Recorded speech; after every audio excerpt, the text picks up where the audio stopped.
Tinokuchingamidzai kumati mana amuri mese muri Zimbabwe. Tadzoka zvekare on your favorite program Bhishu Diaries.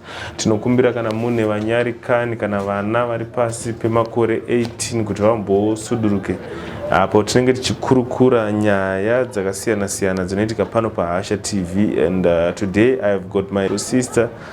Sister Makasimbeni. Ndiraita hangu makadi. Mushe mungatsanangurire vatariri vedu vakatarisa pane dzino nguva kuti kwatiri ndekupi zvekare kana makasununguka kuwapa zita renyu. Okay, ndinoita homelisa pazviripo muno matiri kunonzi mu Epworth pachiremba. Alright, Sister Melissa. Ndaikumbira kamumbosheya nyaya yenyu. Ndofunga tambotaura tisataenda pamhepo pachirongwa. Vazhinji vanenge vaida kuziva kuti muzotanga basa re6 week chainge chaitika zvakamira sei kune vatariri vedu vakatarisa pane dzino nguva. Inini chakaitika kuti nditange kupinda mubasa redu chinhu chekuti ndainge ndiri munhu kuti life yangu yandairarama ilife yekuti yairwadza. Ndairarama upenyu hwekuti vange vabereki vangu ini vainditora ngisiri mwana wavo. Chese chandangoita chokatonzi paitwa chii chakashata chaitanga unongedzera inini. Sazvinhu zvoti ndaisina nekuchemera kana kudii. Even chiro nanhasi handiona nekuchemera upenyu hwangu. Pazvinorema pazvinorwadza ndochema ndiri wani ndongodiwa kumba kwedu kana ndine chandinacho. Ndikaitawo mari ndikaita sendo pandongodiwa. Saka ndozvinhu zvakangokura zvinongoitika kuti ndabva ndangoti ndidecide kuti ndigare upenyu hwangu ndiri musango ndingogara ndiri wani ndisina nanonditsura sana chii. Saka tikati mukubarwa kwamakaita mumhuri yamakabarwa imimi makakura muri first born here, second kana kuti last? Ini nditoriwe pakati ndozvandoudzwa ndodzwa ndiri number 4 but handimbooni kuti ndiri number 4 because musiyano wangu navo vamwe vana watonyanya. Kureva kuti mabatiro enyu amuri kuti maiitwa imi manga akasiyana nemabatiro aitwa vamwe vana. Exactly. Ngatitarisei hanzvadzi kuti muzotange kuti mimi maakuita 6 week zvakanyatsofamba sei muchisumuka kubva pamba nekuti zvinezvi maakugara muchizvichengeta muri mega zvakanyatsofamba sei? Kuti ndisimuke kubva pamba ndichitanga kunopinda mabhawa ndikasimuka pamba ndichinge ndanetsana nevabereki vangu nenyaya yemushure monge ndanetsana nemwana. Saka mai vangu vakada kuti vangisavada kutonondirwera nyaya yemwana iye. Zvinhu zvokuti ndangonzwawo zvino ndagara nguva dzangu tichindegera ndichingorohwa tinange kuti chandaita ndorohwa. Saka musiwo ndikabva ndada kurohwa ndikabva ndatiza pamba ndaita zvokuoneka ndatiza ndokuya kwandakaita kutanga kupinda mubhawa. Plus futi nandiri munhu wekuti nandikambo break of virgin ndine 14 years. Saka sex yange isiri chinhu chokuti chaindiremera panyama yangu ini. Matsanangura muchiti maka break of virgin mukataura kuti yanga iri nyaya yemwana. Mwana wamuri kutsanangura uyu angave hanzvadzi munin'ini here kana kuti mwana wenyu imimi? Kuda vatariri vanenge vakatarisa vanogona kunge vasina kupabata zvakanaka. Alright, pandati nyaya yemwana, mwana hanzvadzi yangu inini ndo yandikanetsana nayo pamba. Ndanetsana naye saka vabereki vange vakuda mai vangu vange vakuda kundirohwa. Saka ina handanzwa nekurohwa ndosvikaita nditize pamba. Alright. Pandikatiza pamba ndokuya kunotanga kuita zvemubhawa. Vanzvadzi, saka muchiita basa remubhawa iri tingati makazozvitanga gore ripi ramuri kuti makabva pamba iri? Ndikabva pamba 2018 mwana December. Ko wamuri kuti akakubvisai umhandara mune makore mangani? 14 years. 14 years. Yes. Kureva kuti muchiri pasi pemakore anotarisirwa mainge muchiwirirana nazvo here kana kuti zvakamira sei? Nemukomana taidanana. Alright. Asi hamuna kuzokontinue kunge muchi patime yakandi break of virgin iye pachake akatanga kutya kugara pamba ndobva atiza mukaro wemataigara ndokuenda kunonzi kuchirundu ndikatozomuona acho nemukadzi. Alright. Indatonyora form 4 akangodzoka maybe zvetima days kumaraini kwedu kwataimbogara kwacho ikoko angu zvetima days but achonzi ane mukadzi mungazvisvika tomuna saka hatina kuzombotaura kana tese kubva paakangosiya nebrekovich. Saka mukaroi kuti muzodzoka muno muguta reHarare makazodzoka mugore ripi? Kundichibva mukaroi mukaroi ndikaenda mukaroi ndiri kunotanga form 1 kusvika form 4 ndatanga form 1 to form 4 ndinyora form 4 ndopandikazoya kuno kuDecember wacho after ndanyora form 4. Saka pachikoro apa makabudawo here zvakanaka kana kuti zvazvasanganawo nemastress nemukugara?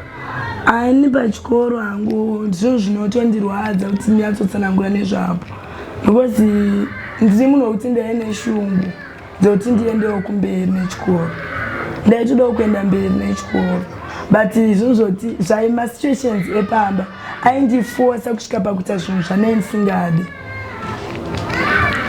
Mungasununguka here kutaura kuti magariro chaiwo amaita kuti muzosvike pazvinhu zvamusingade kuda vatariri vanenge vakatarisa mukavajekesera vanogona kuti vanzwisise kuti ndezvipi? For example zvinhu zvaitika pamba zvimwe zvachoni vakomana vataitidana navo vacho vamwe vachoneka vanotogona kutokubatsira nechikafu kana kutokupa nechimwe chinhu because kumba kwacho ndikanetsana navabereki vangu ndaitadzikana kudya chikafu kana kutonyimwa chikafu chacho.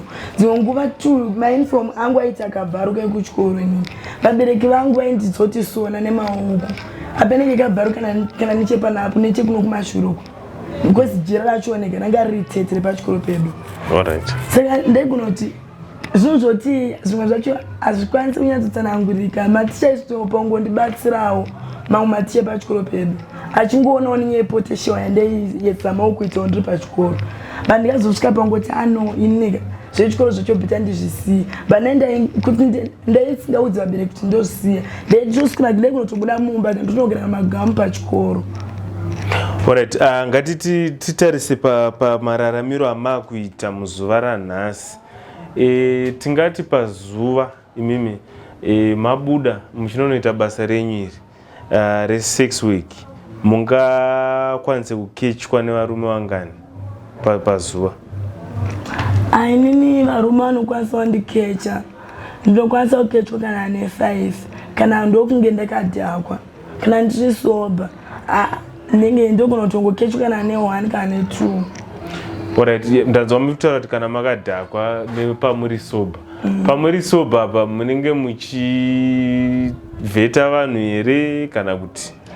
Pane ndiri soba nechinyanyofungisa S3x zvoti ndikatarisa munhurume ndinotongoboikana but mari nendichida yoti ndikwanisawo kurarama because upenyu hwacho kuno kwacho kuno kundirogara ndiri 1 rent inenge ichidiwa sezvichidiwa saka ndosvika pauzongozvifosa kuti beta ndidhakwe ndikwanise kutsvaga mari. Tingati marentals pamunogara imimi pamuri kugara izvezvi marentals enyu anenge akamira sei? Marentals edu ari kunzi $30. Saka tingati pazuva munoita mari toti kana zuva kana mashanda zvakanaka pamunoti mimi ndashanda zvakanaka pandoti ndashanda zvakanaka ndikarezawo $30 kana $25 ndenge ndashanda.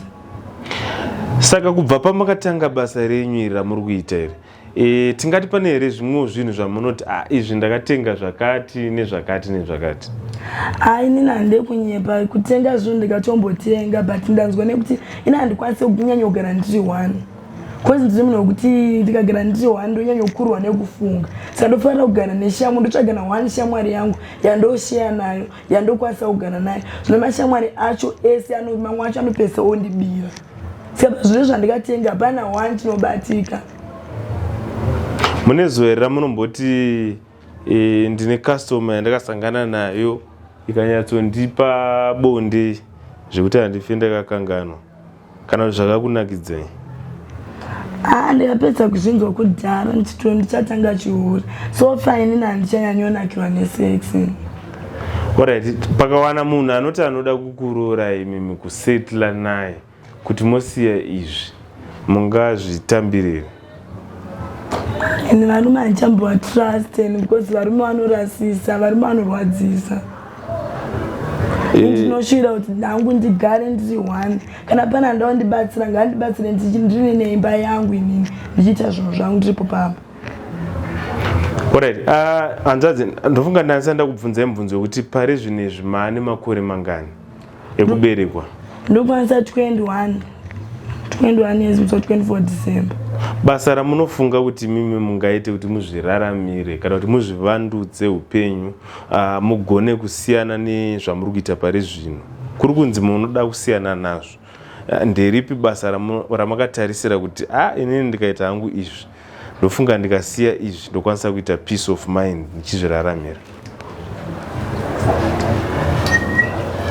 Inini hangu ndinokwanisa kuita business remushando wemaoko, ndokwanisa kutengesa zvinhu, kutora kana zvinhu staff nichitengesa chese, even hembe, even grocery kana doro zvese ndokwanisa kutengesa. Makambozviita here? Ndakambozviita. Mungatipe nhoroondo diki here kana kuti pamakazviita zvakazokanganisika papi, kuitira vatariri vanenge vakatarisa kuda panogona kuwana mumwe 1 or 2 angade kukubatsirai kuti mugone kurarama zvakanaka, mugone kusiya nzira dzamuri kuita idzi? Pandakazviita ini ndakazviita ndabatsirwa nemukomana wandaidanana naye, ndiye akada kundibatsira. Andibatsira akanti andonivhura business, andivhura business, akandipa mari kuti vhura business unokwanisa kuita. Ndova ndati ndokwanisa kuhodha, ndova ndakuhodha grocery nedoro. Alright. Ndozvo zvandikakwanisa kuita. Ndakwanisa kuita zvinhu zvakadaro, ndikatengesa ndaitengesa. Akazopedzisa akuchita jealous. Akuti murume wese amira pakaunda, akutanga kuteera, akutanga kupopota chichi. Ende ini mashoko aitaura mamwe wacho aisvika pakundibata. Kusvika ndazongonoti ini nangu ndiri munhu kuti nenda kutokurirwa ndikaudzwa mashoko ndikabva ndangozviramwa. Saka pane zvese zvamakaita izvi, tingati zvinezvi mune mwana here wamunaye kana kuti mararamiro enyu akamira sei? Mwana ini handina, ndakamboita pamwiri pakabva. Alright. Kubva kwapakaita hapana kubva pega, ndikatorwiswa nemukuridzi wepamwiri pachoni. Mushure monge ndamuramba akati haundirambe une pamwiri pangu, ndobva andirwisa ndokubvisa pamwiri, ndokubva kukaita pamwiri pangu. Ndichitarisa parutivi penyu kana patingati padama panoratidza pane skari ripo, zvinhu here zvekuti zvakaitika muchiri mudiki kana kuti dzimwe dzenguva munoziva vatariri vedu vanogona kuda kuziva nekuti vanenge vakatarisa pachirongwa? Okay, sky padama pangu iyi sky yakabva muchihure. Mungasunungukire kuti taurira kuti chii chaitika kuti zvizosvika pakudai? Chakaitika ndechekuti pamahure tinoitana jealous pabasa redu. Tinoitana jealous rekuti vanhu vakaona kuti iwe kunyanya uketywa stereki vanopesa voita kanenge kakukurongerana kuti tomurwisa sei. Saka ine manje vakauya kwandiri vaida kundirwisa, ndikabva ndavatema mumwe wacho nebhodhoro, ndopa vakabva ndazounganirwa vakatanga kuchindirova. Alright. Very sorry nezvakaitika. Asi vakandorova neunonzi musiki wemvuu kwete nemaoko. Very sorry. Ndofunga tichipendera chirongwa chedu vanzvadzi. Basa ramakuchinyatsotarisira kuti ndikawana hangu munhu anondibatsira nekuti donzvo rechirongwa kune vatarisa vanenge vakatarisa nderekuti dzimwe dzenguva vanhu vanopinda muchihure nekuda kwekushaya kana kuti nekuda kwezvikonzero zvakasiyana-siyana zvinowanika mukurarama. Zvamunotarisira imimi kuti inini muzuva ranhasi kana kuti muzuva ramangwana ndikawana munhu anondibatsira kuita zvakadai, ndinogona kusiya izvi ndochifokasa neizvi kusumudzira kana kuti kuvandudza upenyu hwangu. Ndezvipi tisati tapendera chirongwa?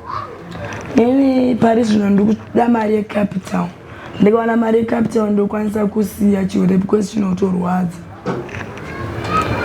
Zvinorwadza zvacho mungasunungukire kuzvitaura? Zvinorwadza zvacho ndezvekuti dzimwe nguva unogona kusvika pabhawa wosvika pakuti wogona kumira woshaya kana futi anogona kuti kukecha futi rimwe dei.